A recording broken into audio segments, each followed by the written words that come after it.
Good evening. I thank the Atlanta Police Department for their response today, and I'd also like to thank our law enforcement partners from across this region. As you see standing behind me and with me today are the police chief of Cobb County, as well as the Fulton County Sheriff, as well as our APD police chief, as well as our fire rescue chief, Chief Smith. I want to thank also our local college police offices and also our Atlanta Public Schools Police Office, as well as neighboring jurisdictions, the state of Georgia, and the federal government that has all chipped in on this support today. We also had strong coordination with our fire and rescue and emergency medical personnel. And last but not least, we must thank our E911 operators who spent the day fielding calls as we tracked this suspect. I am pleased to share with you that thanks to our strong partnership with Cobb County Police Department, law enforcement have taken the suspect into custody. Thanks to the highly trained police officers across our region, we are able to bring this suspect into custody without further harm. He will be charged and stand trial for his crimes. Not only did law enforcement bring this man into custody, they also kept our community safe during an enormously tense afternoon and evening. I want to thank our citizens for keeping calm, staying in place, and for providing critical information to law enforcement throughout the day. Now I'm going to turn it over to law enforcement to share an update, and I'll return to share a few additional remarks later. Now I'll turn it over to APD Police Chief Darren Shearbaum. Thank you, Mayor. I want to thank the members of the press for being here this evening. You all have played an important role today as we kept citizens both in Atlanta and Cobb County informed, asked for their assistance as we sought the apprehension of this very dangerous perpetrator. And thank you for returning tonight to again update those of our various communities. The mayor spoke today of a capable, competent, and brave response by the first responder network that served not only this city but this region. And I just want the men and women of the Atlanta Police Department to know, those that are in our 911 center, our first responding officers, our tactical teams, our investigators, how proud yet again I am of you of the work that you have done today on behalf of this city. And in the most dire of circumstances, you have shown what you do daily for the men and women that call this city home and those that visit here. But if you look closely on the earliest views from the crime scene, you saw not only the Atlanta Police Department responding, you saw a network of officers representing multiple agencies who have trained for this various outcome, Mr. Mayor, over and over again, that a day that this tragedy should befall the city that we would be ready. And I stand here today to tell you that the first responder network was there today for their city.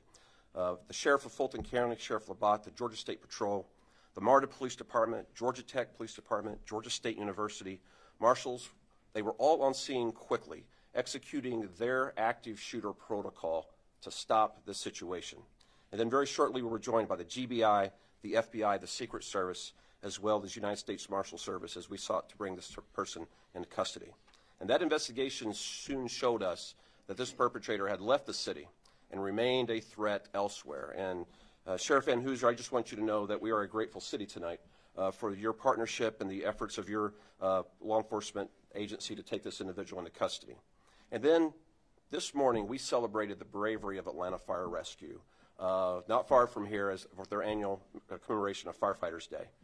And to see the paramedics and firefighters, when we did not know where the shooter was, that could easily have still been in the building, around the corner, to see our firefighters dismount their trucks and Chief Smith go into that situation. But it wasn't the first time I've seen that, Chief, because we had seen that in training over and over again. And today, when it was necessary to save lives, we were very proud to see you a strong partnership as we moved into that dangerous situation. And thank you. At this time, I'm going to ask our Deputy Chief of Criminal Investigations, Charles Hampton, to come forward to recap what has transpired today, what we have learned from the investigation, and then Chief Van Hooser will come forward to outline how his department led to the capture of this perpetrator today. Chief.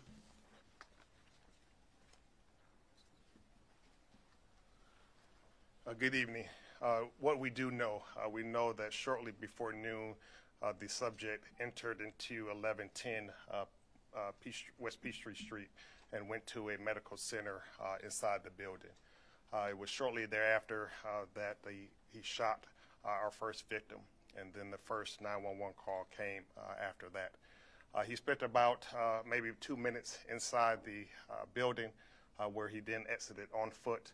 And what we were able to pick up on the camera network system is that he went to a Shell gas station where he commandeered a vehicle. That pickup truck was left running unattended, and he took that vehicle. We were able to, again, use video to obtain a tag and immediately place that tag into our LPR system, our license plate reader system. And so at that time, we had to really do some work to figure out where he was at. There was a series of search warrants drafted both here in Atlanta and Cobb County because we were getting information of residents and other locations that he may go to. So that was done as well. And then roughly around 12:30, we received an alert from the LPR system that he was in Cobb County. And so that, again, we were on the phone immediately with Cobb to let them know that this individual was somewhere in their jurisdiction. And as the Chief said, we'll then let Chief Anheuser just kind of talk about what happened in his jurisdiction. But I would tell you that although we may not have known exactly where he was, as soon as we were alerted that he was out of our area of responsibility, we contacted that local jurisdiction, and that coordination took place. Chief.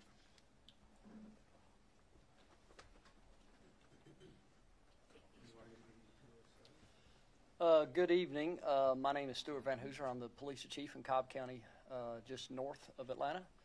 And first of all, I want to very much express our collective condolences to the families involved, and know that me personally, and I'm sure collectively from all of those who were involved in today's incident, that our prayers and thoughts are with the families that have been affected by this. Of course, we saw what was going on the news. We had heard through our networks of what was going on in Atlanta. When we discovered that the individual had last been identified on a flock LPR camera in our jurisdiction, of course, we sent officers to that area and set up, not so much a perimeter, but we began to look for the vehicle. And I will be honest with you. First of all, let me apologize in advance. I have not prepared a statement. I have not had time to prepare a statement. So what I'm giving you guys is not planned, and I will probably make a few mistakes, and I'll probably forget to thank some people. But what I can tell you is this: these are massively complex investigations, and information comes in so quickly, and it is so confusing and so contradicting that we find that we are often trying to go 3 or 4 different places very quickly, each seeming to be the suspect. And so that was what was happening today. We had, it was a fairly chaotic scene. We were being called to various locations in that area about what appeared to be legitimate sightings of this individual. And there was some fear, of course, in the citizens in that area, of course. So our officers were responding to those calls, and I will say this: if you rewind the hand of time 4 years, we probably would not be where we are today right now. Technology played a huge role, but technology doesn't do any good without people who are determined to capture an individual that would do something like this. And today we saw where those two things came together in an amazing way. Nobody went home today. Everybody stayed. We have a fairly new real-time crime center by a local company named Fusus. Flock is a fairly new company. It's a local company as well. We have partnered with both of those companies, and they have brought us some amazing tools, as has the other jurisdictions in the Atlanta area. Those tools are what really got us the clues that we needed to make this successful, and the people that were getting those clues from that technology made this happen. So we had a lot of clues, enough clues from both our real-time crime center and Flock to have a pretty good instinct on the calls that were coming in. We had checked a building that we knew that he had gone into, and we had cleared that building, and we knew that he was not in that building. That building was unoccupied. It was being built. It was very close to Truist Park and the Battery, which of course was very concerning to us, as that's many people would be in that location. So we were concerned about the safety of our community in general, but particularly that one. So the operators in our real-time crime center were fielding many of these calls and looking at them and trying to determine which ones seemed legitimate, which ones did not. And most of that is a little bit of gut, but it was also based on some of the things that we were seeing on the map and what made sense to the real-time operators. One real-time operator in particular saw a 911 call come in, literally said, I think this is going to be him. And it was mostly instinct, but a lot of it did have to do with where this call was coming in and where this individual was supposed to be. That real-time operator communicated with the 911 operator that was in the command center with us, and we prioritized that call on the radio, and we had some officers, both undercover and uniformed officers. I believe, if I have my facts correct, that an undercover officer was the one that originally saw and confronted this individual and was able to then have backup from uniformed officers that came in and took him into custody without incident.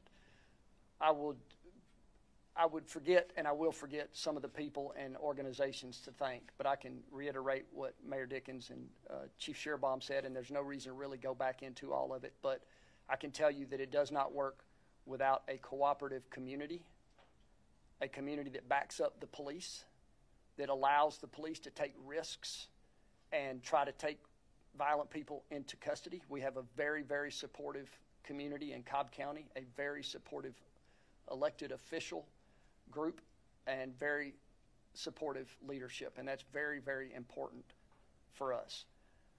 We had great community members who were calling us and giving us information. We have a 911 center who has shared their data with us.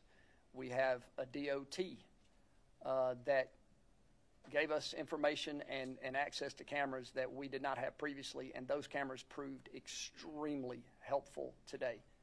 That is where we got the precise location of the building that he walked into. So the amazing cooperation between many that you would not really consider a public safety agency, like the Department of Transportation, and all the public safety agencies in Cobb County, the cities. GSP helped us with Overwatch and with a helicopter. It's just you can't really thank people without missing someone. But hats off to everybody who was involved in this and all of the foundation of the technology that was laid. And lastly, I'll have to say that the communication between agencies in Metro Atlanta has probably never been this good, particularly from the Atlanta Police Department. Incredible outreach with Chief Shearbaum and the whole team here. And we were here just last week learning things from the Atlanta Police Department. So thank you to everyone who was involved in this. We're, of course, honored to have been a part of it, and thank everyone who was involved. Thank you. Thank you very much, Chief. Thank you, Chief. And thank you again to all of our partners here in law enforcement for their cooperation and professional work today. As you can see, this is a group project. This took multiple jurisdictions working together, highly trained officers who not only found this suspect, but brought him into custody to stand trial. So thanks to the professional and trained law enforcement in our region, this is an instance where justice is the case of the day. But that doesn't change the fact that one woman died, and there are 4 more in the hospital just a few blocks away from here, fighting for their lives. And I want to thank Grady Hospital, the care that they've given immediately to those 4 individuals. Those 4 women are now on the mend, and that's because of the outstanding work by our trauma center and those medical professionals at Grady. So we need to talk about the shooting that happened today. This was a horrible act of gun violence, but equally horrifying is that we know that this is not unique in our country. In 2023 alone, there have been nearly 200 reported instances of mass shootings in America. We have taken extraordinary measures in Atlanta to bring down violent crime in this city. We've enhanced our policing. We've invested in non-policing activities that make our city safer. We've invested in the root causes of crime at the same time that we're cracking down on repeat offenders who commit violence in our community. Those measures have produced great results. Before today, we were down 26% in violent crimes across our city. And those are not just stats. Those are real people who are not going to be victims of violence. But we know there is more that needs to be done. But what more can we do as a city? What more can we do as a community, as a state, or as a nation? We have a national epidemic on gun violence in America, and we have a serious problem with how we are treating mental health in this nation. One thing we know is that it doesn't have to be this way. Other nations have challenges with mental health, but they don't seem to have nearly the level of gun violence that we do in America. So it's the guns that we're talking about.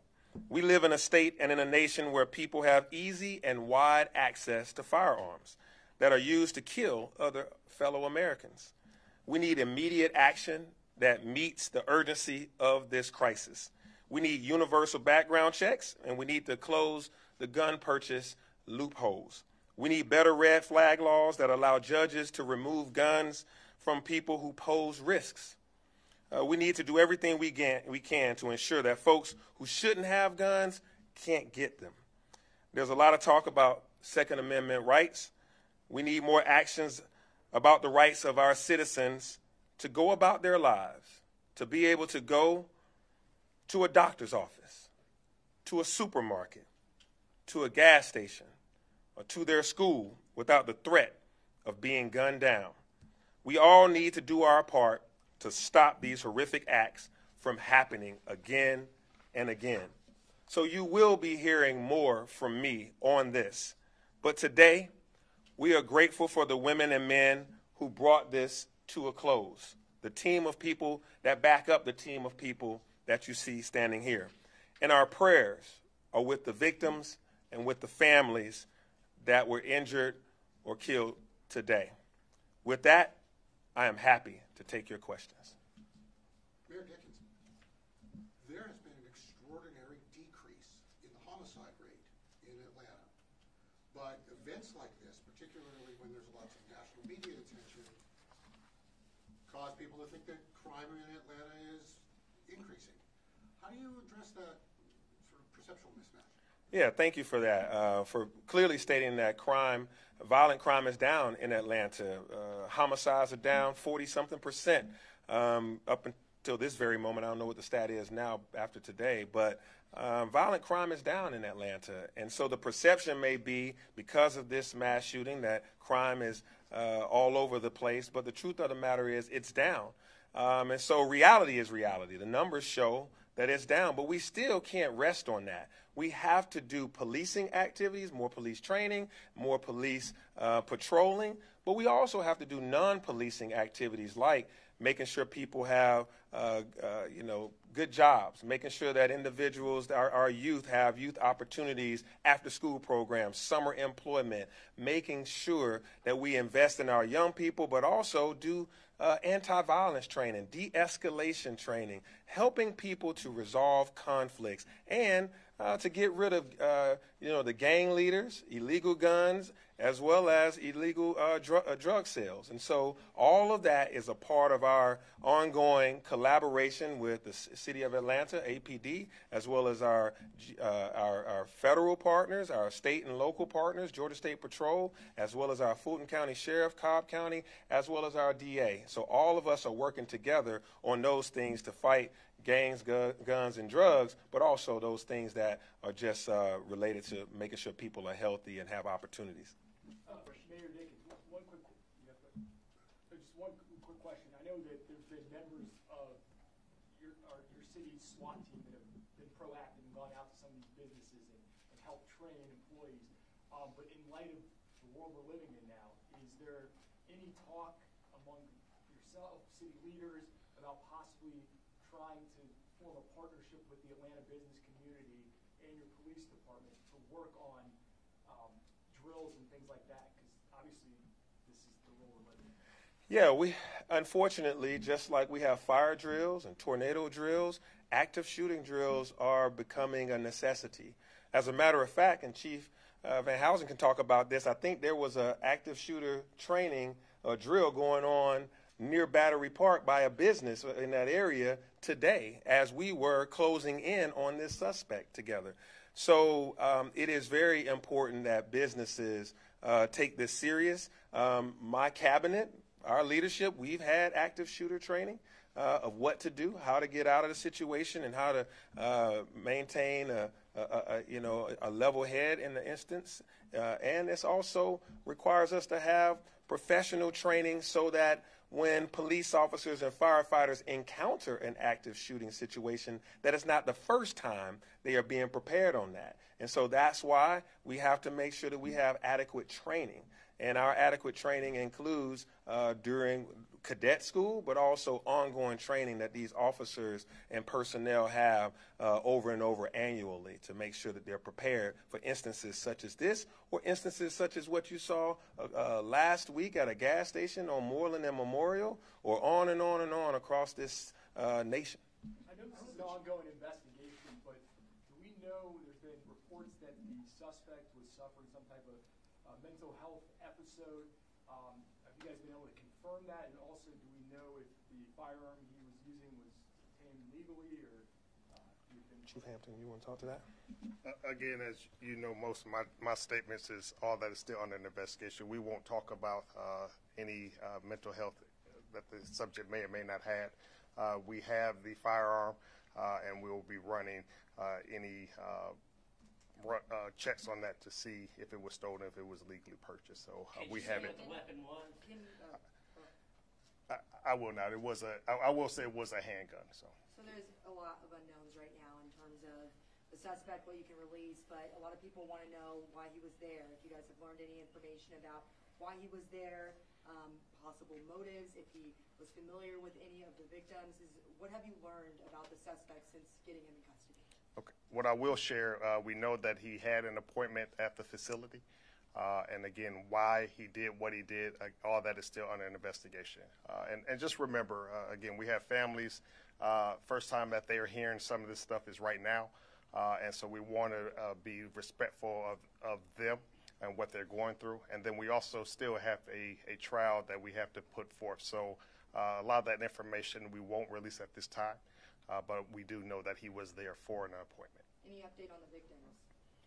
Right now, we still know that they're in critical but stable condition right now. Did you have any contact with the family of the shooter, or you can't say his name, but did the family talk to the police about what was going on? Yes, we spoke with the family. They have been cooperative with our investigation and been extremely helpful. What did they say to you? Again, all that is still under investigation, and so I'm not going to go into exactly what they said. Was the suspect's mother on location at any point today? Yes. Sometimes in these situations, family members can help investigators. Were they instrumental in helping at all in this?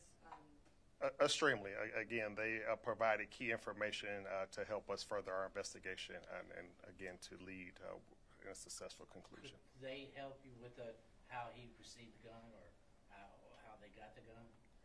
And again, that's still under investigation, and won't release any of that information at this time. Mayor Dickens, question for you. For many people in Atlanta who we talk to, this has kind of put a fear in their hearts. What does tomorrow look like? What is moving forward for the city? What does life look like? Yeah, so right now we've had a successful end to a traumatic day. And today is a day that we can go home and rest easy, that the individual that caused harm in our community is under arrest thanks to this great partnership with Cobb County, Fulton County, City of Atlanta, Georgia State Patrol, and all of these great partners.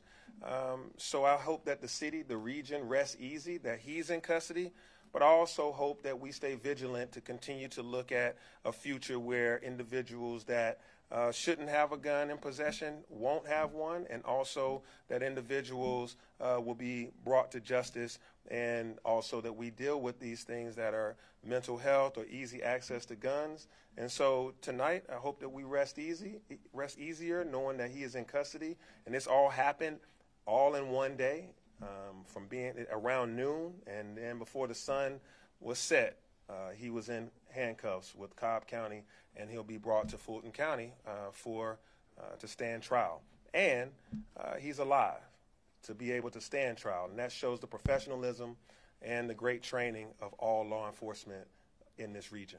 Thank you all.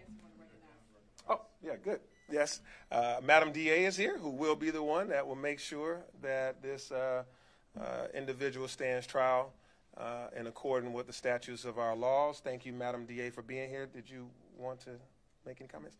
Well, thank you, Madam DA, and thank you all partners, Cobb County, Fulton County Sheriff, of course, Atlanta Police Department, Chief Shearbaum, and Atlanta Fire Rescue Department. Thank you all. Oh, and of course, Grady.